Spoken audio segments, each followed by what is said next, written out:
पंजाब के दारुल हुकूमत लाहौर में बारिश का पानी महफूज करने और इस्तेमाल में लाने का निज़ाम मुतारिफ करवा दिया गया है। तफसीलात के मुताबिक पाकिस्तान का शुमार इन ममालिक में होता है जहाँ पानी की शदीद किल्लत है। इस सूरत हाल में बारिश का पानी महफूज करने और इस्तेमाल में लाने का निज़ाम मुतारिफ कराया गया है।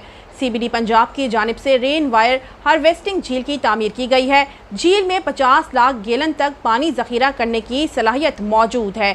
CBD का कहना है कि झील 2 बड़े मानसून स्पेल्स के पानी को महफूज बनाने के लिए काफ़ी है। याद रहे कि पंजाब हुकूमत ने मुख्तलिफ किस्म की तामीरात के लिए बारिश का पानी ज़ख़ीरा करने का सिस्टम लाजमी करार दिया था।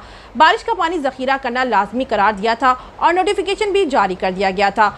इसके मुताबिक पंजाब हुकूमत ने poultry, fish farms, petroleum refineries, textile industry, garments units, food industry, flour rice mills, ghee oil mills, petrol pumps और सीमेंट प्लांट्स में पानी ज़ख़ीरा करने का सिस्टम लाजमी करार दिया है। इस हवाले से पंजाब हुकूमत ने नोटिफिकेशन भी जारी किया था जिसके मुताबिक sugar mills, chemical industry, pharma industry, खानों के यूनिट्स, एयरपोर्ट्स, हाउसिंग सोसाइटीज़, इसके अलावा मैरिज हॉल में भी बारिश का पानी ज़ख़ीरा करने का सिस्टम लाजमी करार दिया गया था। इसके अलावा तमाम तालीमी इदारों, बसों, वैगन के स्टैंड्स और पर भी बारिश का पानी ज़ख़ीरा करने का सिस्टम नस्ब करना लाजमी करार दिया गया है।